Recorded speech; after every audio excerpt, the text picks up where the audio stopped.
नमस्कार दोस्तों, मैं राजेश कुमार आप लोगों का स्वागत करता हूं अपने YouTube चैनल पर। दोस्तों, आप लोगों को हम लोग लेके आए हैं आज ब्यास नदी पे बना हुआ जो बांध है वो है पोंग बांध, जो कि आप लोगों को हम लोग बताने आए हैं। जहां ये जो बांध ना होता तो पंजाब आज बिल्कुल डूब चुका होता, इसलिए इस बांध ने ही पंजाब को बचाया है। दोस्तों, आपको बताना चाहेंगे ये जो पानी है ये यहाँ से पंजाब, राजस्थान और हिमाचल के किसानों को पूर्ति करता है।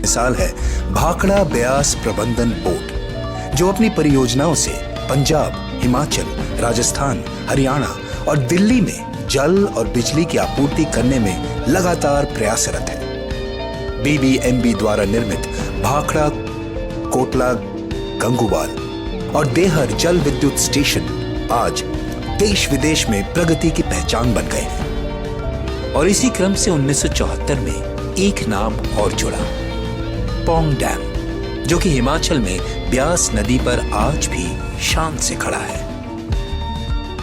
इस बांध की कहानी शुरू होती है आज से 92 वर्ष पहले,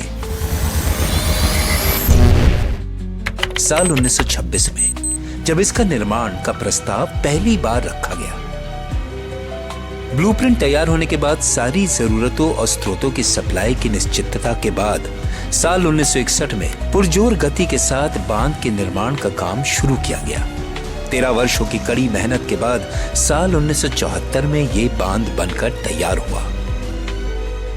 पोंग बांध का उद्घाटन उसी वर्ष यानी साल 1974 में किया गया। अपनी स्थापना के वक्त पोंग बांध को देश के सबसे ऊंचे बांध होने का गौरव प्राप्त था और आज भी समुद्र तल से 1430 फीट की ऊंचाई पर स्थित ये देश का सबसे ऊंचा अर्थ फिल बांध है। इसकी बेजोड़ इंजीनियरिंग और बेहतरीन रख रखाव को देखकर आज भी कई लोगों को हैरानी होती है। विस्तृत ब्यास नदी को अपनी गोद में समेटे हुए पोंग बांध की ऊंचाई 436 फीट और लंबाई 6401 फीट है। इस बांध की कुल क्षमता 3 करोड़ 55 लाख क्यूबिक मीटर्स है। जल के इतने विशाल स्तोत्र की सहनशीलता के लिए इसके ऊपर उठी हुई दीवार की चौड़ाई 45 फीट है। वहीं इसके मजबूत आधार पर यह चौड़ाई 2001 फीट हो जाती है। पोंग बांध में जल की निवासी के लिए कुल 6 द्वार हैं, जिनकी डिस्चार्ज क्षमता 12,375 क्यूबिक मीटर प्रति सेकंड है। बांध के निर्माण के दौरान नदी के प्रत्यावर्तन के लिए 5 कंक्रीट लाइन सुरंगों का निर्माण किया गया था, जिसमें से 3 सुरंग पावर हाउस की 6 मशीनों को पानी उपलब्ध कराती है और 2 सिंचाई का पानी उपलब्ध कराती है।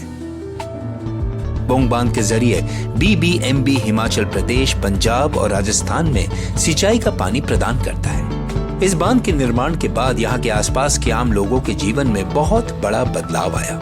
निर्माण के बाद पोंग बांध ने ब्यास के जल को सही रूप में इस्तेमाल के साथ साथ यहाँ के निवासियों के जीवन को भी एक नई दिशा दी। इसके साथ साथ कांगड़ा स्थित पोंग बांध जलाशय महाराणा प्रताप सागर के नाम से भी जाना जाता है।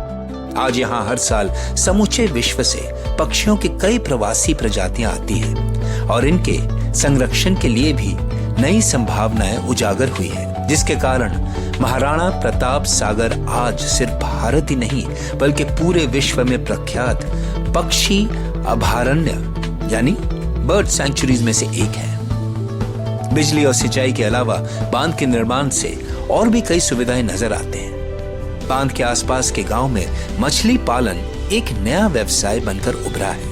सिंचाई के अलावा जल विद्युत के उत्पादन से भी आसपास के प्रदेश के आदिवासियों की जिंदगी में सुधार आया है। बांध के बिजली घर में जल विद्युत उत्पन्न करने के लिए पानी 3 सुरंग में से आता है। ये सुरंग पावर हाउस के अंदर एक फ्रांसिस टरबाइन जनरेटर से जुड़े हुए हैं और इसी टरबाइन जनरेटर के जरिए पानी से बिजली बनती है।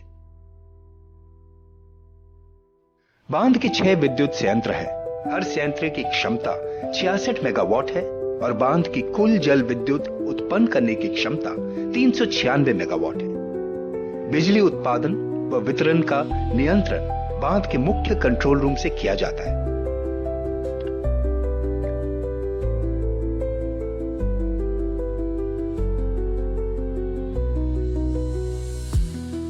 पौंग बांध में पानी को रोककर बिजली पैदा की जाती है। इसमें भाप की जगह ऊंचाई पर इकट्ठा हुए पानी को बहुत वेग से नीचे टरबाइन पर गिराया जाता है, जिससे टरबाइन घूमने लगता है, जो कि ऑल्टरनेटर को चलाती है और ऑल्टरनेटर विद्युत उत्पन्न करता है।